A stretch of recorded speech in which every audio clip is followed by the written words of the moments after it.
Hang on. I was just monkeying with this. I'm in a freezer. It's throwing a high temp alarm, 27 degrees. I've been here for about an hour. It was like 24, 25 when I got here, and I assumed, based on this, that it had just come out of a defrost and it was recovering. But negative. You hear the hissing? So I hear the Freon running through the system. Solenoid's open. I gotta go to the roof, see what's going on. All right, so here's my condensers, my cooler, my freezer. Fans running. Oh, it's gonna be hard for you to see. But boo, I can tell you that sight glass is flashing. And the coil's not frozen up, so we got a Freon leak. This thing ain't 2 years old. Everything sucks.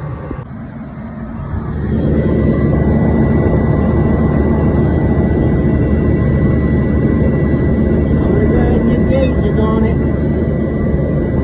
Definitely got a Freon problem now.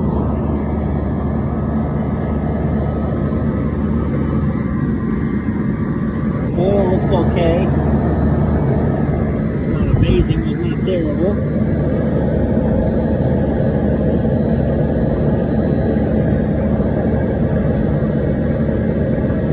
Boy, I feel like that's way too hot.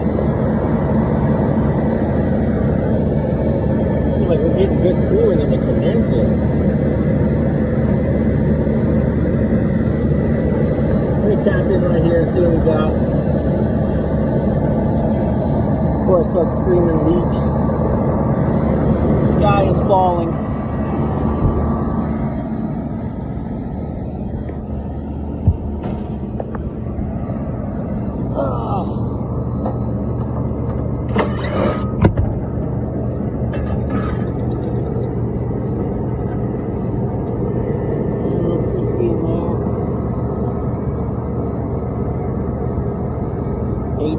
But it's no telling.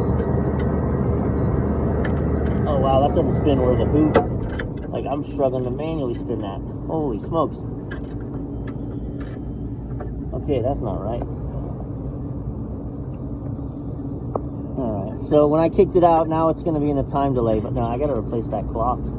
That clock does not turn. Ugh. Alright, let's get it kicked back on. I'm gonna run downstairs, grab my gauges. Definitely gonna change this clock.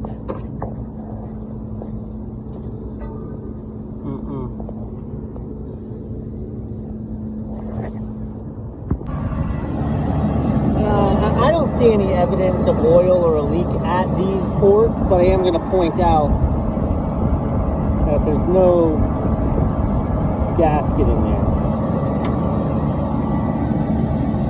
So it's getting new.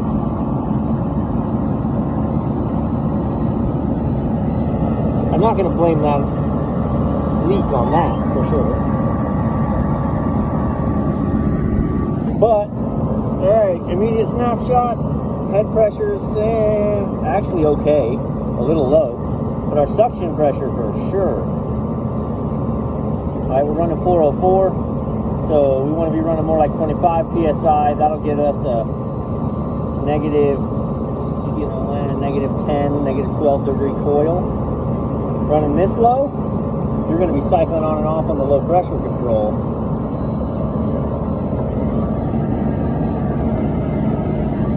Definitely short. I'm going to get the leak detector up here and just give a good sniff in, see if we got something on the discharge or something weird. And if I don't find anything down here, I'll go to the evaporator. Again, I'm looking aesthetically for something. Right, I'm looking coming out of the discharge line. Do I have a hit? I don't. Not that I see. Nothing, no evident oil. Here, no. In and out over there. I'll have to pull off the side panel to see. Nothing screaming out at me.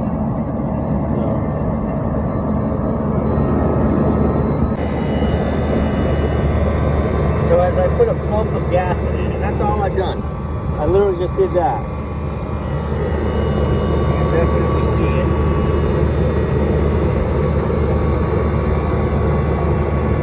Coming back to function.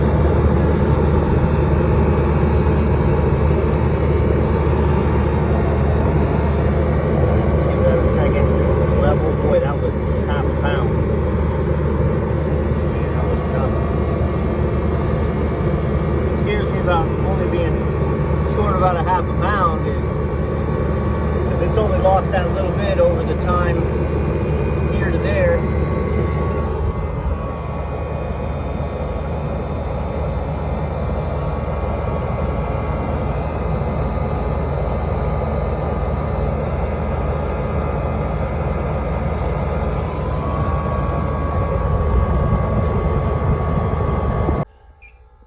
We're leak free on this side. Not the solenoid, not the bends, not the TXV, not the quick connects, all those.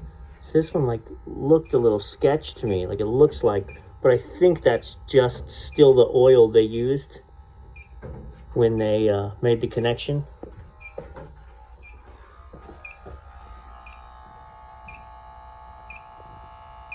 Yeah, it's not Freon. I'm gonna check the U-bends on this side, but I'm not thinking I'm gonna find it in here. We got us a pickle. So when I pulled this open, that red wire came detached from something. And unfortunately, there are empty terminals on almost every leg. So what I did was I actually turned on the system with it disconnected to see what's going on, and I have no power to my controller. So that tells me it's obviously a line of power. So I have 3 wires here, red, blue, and purple. So I'm gonna follow purple, and purple runs up to R, right there, okay? Blue runs to 4. Right there. So what I'm gonna do now is, and this would kind of tricky a little bit, but here's how we'll find out. So I'm gonna look at R, and I got 120 volts, and I'm gonna look at 4, and I also got 120 volts. But God, let's see if I can figure out how to do this in one hand. I'm gonna measure across 4 and R, if I can get there, please. Yes. Nope. Lost it. And I'm in a 13-degree freezer, so my dexterity sucks. Try to knock this thing out. There we go. 0 across those 2. What does that mean? It means it's the same leg of power. So my red wire goes on the other leg of power, which is going to be N. So I'm going to go from R to N, and I have 208 now. So I'm going to kill the power, and I'm going to hook this red wire up to my N, and then that should bring my unit back to life. Ta-da! Because there's no wiring schematic for this to know what went to what, so that is correct. So this is on a delay as well, and this is going to kick in and call for cooling in a minute. Then she'll fire up. This is a squirrel that happened just because I opened that up to check for leaks. Oh, the solenoid just kicked, called for cooling. The solenoid kicked. These are smart ECM fans, so they turn to high speed. So the box is cooling. All right, so this entire location is only 2 years old. This is original install. I didn't do it. Not that there's anything wrong with it. I'm just saying. But, you know, this clock, I'll show you. This is a new clock. Nice and smooth it turns. It's really no pressure. This is the current clock. Like, I can't even turn it at points. It just gets so hung up. You can see how herky-jerky it is. So I'm gonna replace this clock. Good, perfect. I'm gonna replace the clock.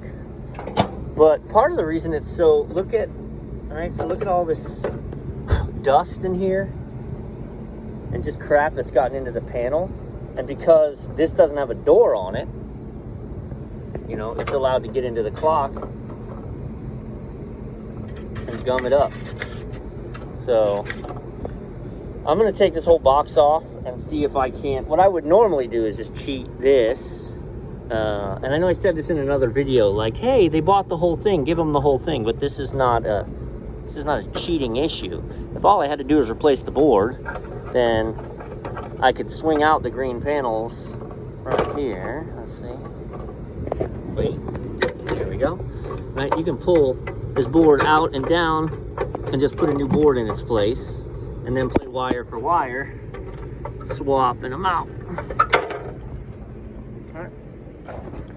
So I could do the same thing here, pull this board out and put this board in. But I really want to be able to have a door on this unit. So before I go monkeying around, I'm gonna pop this door off and see about popping it on there and what it does. And if it doesn't allow me to open it, then that's one thing. But it looks like it'll allow me to open it enough. Yeah. That'll work. I'll cut that circle off of it. Getting it open's a pain in the butt. But I'm gonna blow out that stuff and then we'll put it in and actually protect it from the elements this time. All right, so I've got it wired up. I wish I could have only used one knockout just to keep less dust and stuff from getting in, but I didn't have enough wire here on 3 and 4 to go around and up, so I had to go there. But I want to point something out.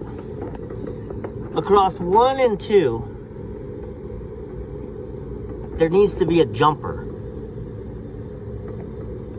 Right, let's see there, right? Across 1 and 2. The old one had a built-in jumper. This one does not. So when I turn this on, it doesn't go into the cooling circuit because it needs power at 1 and 4 to run its cooling. Here, look. Nope, I'm sorry. 1 and N gives it its control power, right? And so I'm not sending any power to 1. So when I turn this on, I'm not getting any power to my actual clock.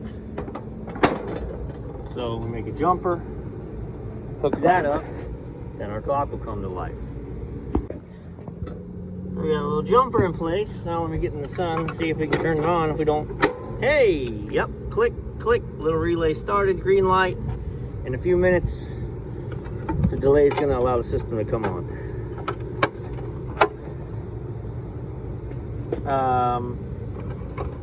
I just copied the defrost pattern. So we're running exactly the defrost we were running before.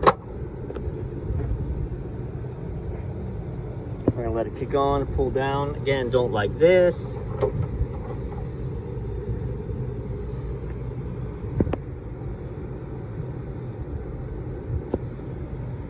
All right, she just kicked on. I got a clear sight glass. I actually ended up putting 3 pounds of gas in this time it settled. And what generally happens with this, with the receiver, is, you know, there was extra charge in it because the receiver holds a storage tank. So as it leaks out, it leaks for a long time and doesn't affect the operation until the level of the receiver gets so low that we're getting vapor. So then you fill it up just to the sight glass, and all you've done is barely gotten it to the point that the receiver's good. Then the system processes and processes and processes, and it starts backing up in the receiver, and the sight glass will keep flashing on you for quite a while. You gotta let it run through the evaporator, through the condenser, through to the receiver, oops, flashing. Do it again, flashing. So I did that a couple times, ended up weighing in 3 pounds, 404. Don't see an evident leak. I'm not going to sacrifice the system by pumping nitrogen into it at this point. I want to gas it up, get it going. pressures are good. So I'm running a negative 10 degree coil. This box is going to pull down to negative 10 in no time. So we're going to let this run for a little bit. We're going to let it satisfy. I'm going to put it in a defrost. I'm going to pull the amp draw on the defroster just to make sure it's all coming on correctly since I rewired it. I ought to change that contactor. I just don't feel like it. That's a crappy reason not to do it, huh?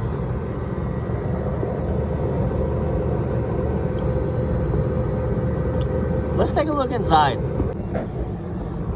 All right, I did it. New contactor. Oh, there you go, baby. So here's the old one. So yeah, that was the right thing to do. You could see, again, that center leg.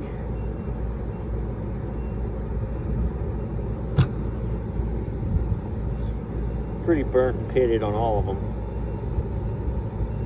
So change it before it makes you.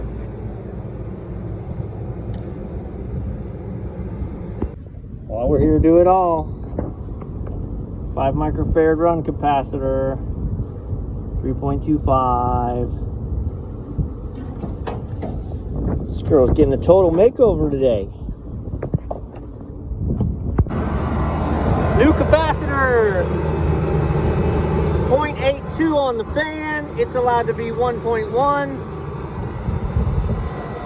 Let's see, what's our 11.4 operating max on my compressor. Let's see if we can't get a hold of that guy.